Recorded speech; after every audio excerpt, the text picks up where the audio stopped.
So you just went sub 4 at the Vic Mile Champs. This is the first time you've done that on Australian soil. You've done it a few times over in the US. How's it feel to get that tick in this box? Yeah, good. It was a good race. It was by no means probably my best race, but pretty happy with it. To kind of just get under 4 minutes in Australia in front of a few family and friends, which was good. Luke ran great. He ran a good race. It was his first time under, which was good. And it was just good to be a part of something good. Big crowd there down at Melbourne Uni. They introduced us with a lot of the past winners, and we got to shake hands with John Landy before the race. I think Ralph Dubell also, and just at the moment I probably didn't realise that how big of a thing that was. I was standing on the line. We probably stood there for 10 minutes before the race started, and I was a bit annoyed by it. But looking back on the race, having broken 4 in front of a guy like John Landy, who's arguably one of Australia's best distance runners, it was a pretty special night, I guess. 3 of us broke 4 that night. Yeah. Lukey won, then me and Brenton Rowe, who was just on my tail.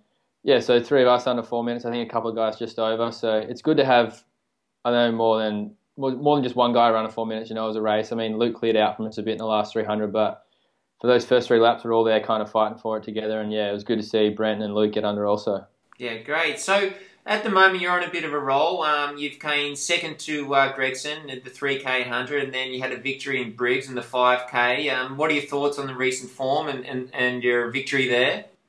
Yeah, I can't complain. I think Hunter was good. I was coming back off Falls Creek altitude training for the first time. I was a little bit nervous going into it. Legs felt pretty rusty the day before we flew down, but I responded pretty well. 7:48.35, equaled my PB exactly. Couldn't dip under, unfortunately, but first race of the season, I wasn't going to complain, and it was a good race. I mean, losing to Ryan Gregson, Australian record holder, you can't complain too much with that, but obviously I'd like to win, and still felt like I put in a solid performance and finished pretty strong, but yeah, hopefully onwards from there. And then, Briggs, I'm still kind of new to the whole 5K game. I'm getting used to it.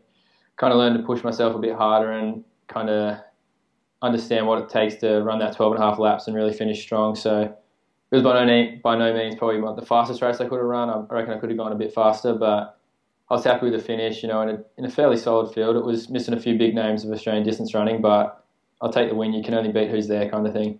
Yeah, and so, like, as you said to me earlier, you're originally a 1,500 man, and now you're stepping up to the 5K. Is that more of a mental effort for you going out there, or is it all relative? Oh, yeah, it's mental, 100%.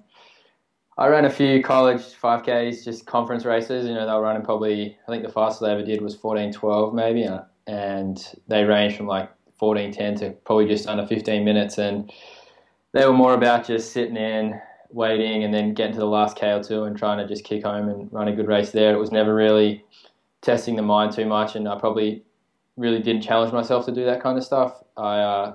Towards the end even, I started to probably wasn't pushing myself as hard as I could have and wasn't getting the best out of myself. But, now the training and the writing's on the wall, I'm moving up to the 5K is the right choice for me, I think, and just learning how to race them and, really like grinding it out for 12 and a half laps. I don't think it's a grind. I like to think the first three and a bit K, you're kind of pretty comfortable with that pace, but it's mentally draining and you've just got to stay focused the whole time. And I think I'm getting better at that as time goes by. Yeah, and so on that, have you tweaked your training, obviously, going up in distance? And how does this compare to your training at Villanova?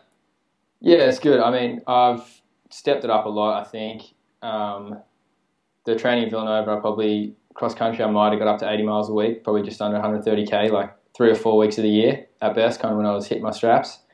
And then since I've been back in Australia since October, and even over a bit in Europe, over in the summer, European summer that is, I was consistently hitting 80 miles, and I think since January I've averaged about 140K with a couple of 100-mile weeks. And so just kind of putting all that in perspective and realising that since probably mid-November I've consistently hit over 130, 140Ks, where I've probably only done that 5 or 6 times in my life.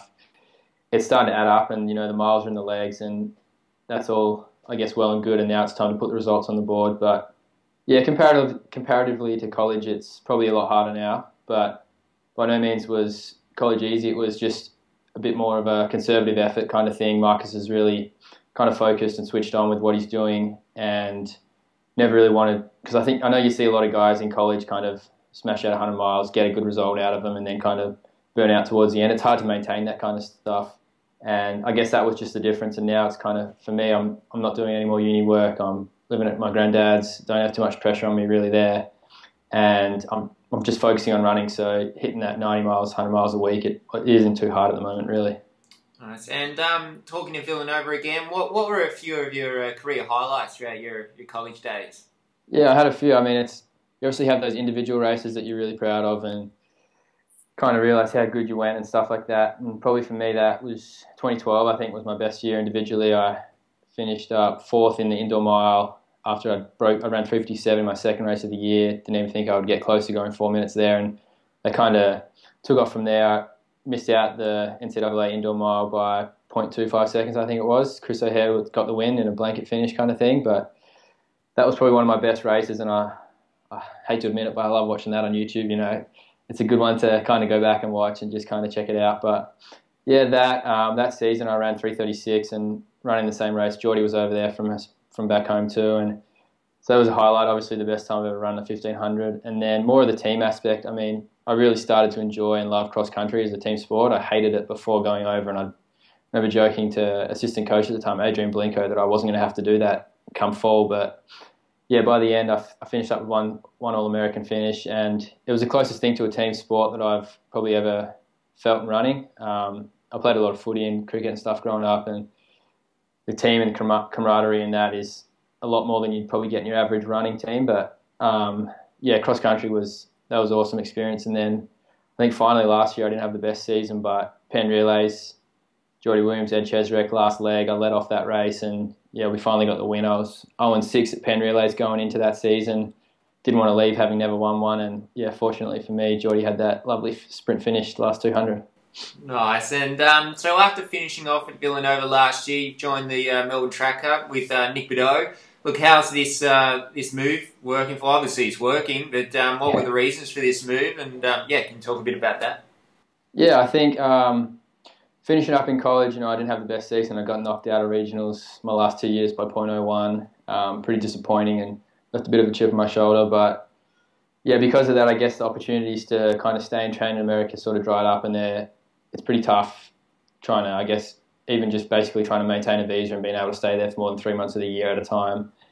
And it was basically a no-brainer to go and join Nic's group with MTC. The amount of talent in that group and hard work that people put in, I've been over to Europe once before and then run a few races in Canada on the back of Nic's kind of advice and stuff like that. And I'd learned a lot from those guys at the time in Europe the year before, and then going straight over there in June.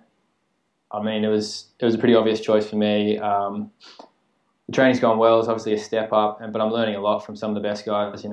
Ryan Gregson, Coles Birmingham, Brett and stuff. It's a really good squad, and everyone's kind of pushing for the same goal. Everyone wants to make that Olympic team, and everyone's really driven. No one kind of takes away from anyone else, which is really good.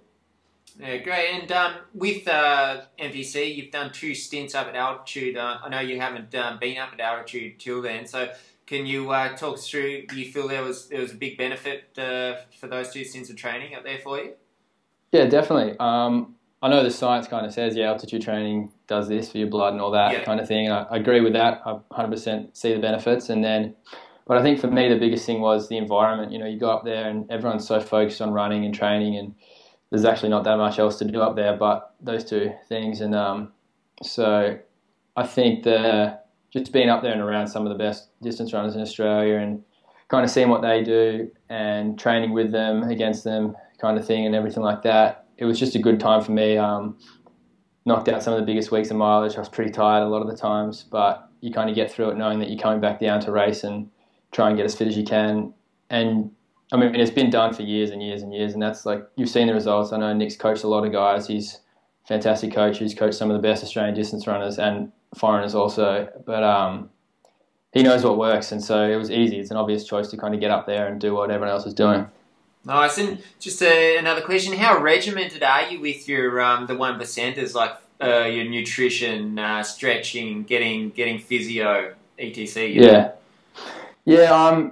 It's probably something I'm working on. I go through, I don't know how the saying goes, but to make a habit, it takes a bit of time, and that was one of the things my coach at Villanova, Marcus O'Sullivan, kind of tried to drill into us, and especially me, because I'm pretty good at doing something for a few weeks and kind of going on with it, and then things start to drop off or I get busy and do other things. But for me now, I'm really trying my best to kind of focus on those 1%ers because, I mean, just for instance, I missed out on making a spot at Nationals by 0.01 twice. So if that's not 1%, I don't know what is. But being able to, yeah, just like you say, getting physio on a routine, on a regular basis, going to the gym now. I live about 5 minutes away from the gym I'm going to, so I'm trying to get in there 2 to 3 times a week. And yeah, just do everything aside from the running, which is obviously the easier part because you're around by a team. But then obviously when you go home, it's a lot harder to kind of stay focused and stay in that mindset. Yeah. And so, look, I know you've got to take each day, each session, each race, one bit at a time. But do you see a progression of you moving up in distance from the 10K to possibly even the marathon one day?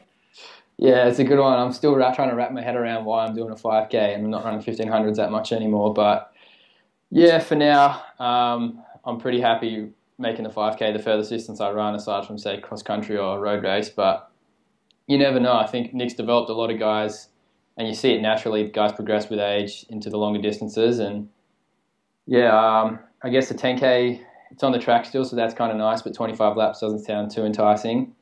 But hopefully, I mean, eventually, I'm not going to say no to an event because I probably said no to the 5K for the last couple of years, and now I'm hopefully going to have a crack at making that Olympic time and getting down to Rio for that. But yeah, in the near future, I don't think I'll be running any 10Ks. Marathon, who knows? I'll probably run one for fun at some point, but professionally and with like a quick time in mind, I don't know. We'll have to see. Wait maybe 5 or 6 years. Yeah, that's a good plan. So talking about that race plan, what are the next few races and what are those goals there for you, like in target times and shooting for the qualifier? Yeah, so I guess on times, basically the biggest goal is just being able to run one Olympic standard, yep. Whether it be in the 1500 or the 5K. I think after Tuesday, Nic kind of wanted to switch the focus a bit and we kind of recognised that maybe the 5K is probably my strongest event at the moment. And just with the way the races are in Australia and hopefully getting over to the US and running at Stanford where they kind of load up 5Ks over there, I think for the next couple of months, that'll be my focus. I'll run Melbourne 5K in maybe 10 days or whenever it is, March 5th. And then I'll go up to Sydney, jump on the train for a quick 1500 hopefully and maybe touch a PB, which would be nice. But then, yeah, not too many plans as of yet. It kind of depends how I go in these up-and-coming races. And I guess at Nationals, I'll maybe try and double 5K, 1500, 5Ks first, which is pretty nice. But yeah, just kind of playing it by ear. I think, I mean, at the end of the day, it's 2016, Rio Olympics are on the cards. You just want to be able to run that one time. If 2 comes, it happens. But yeah, just kind of really trying to focus on, I guess, working my craft and becoming better at races that I haven't run much of, which is, I guess, the 5K. Well put, man. All right, thank you very much, and all the best. I hope you get that qualifier. Yeah, me too. Thanks very much. All right, cheers, man.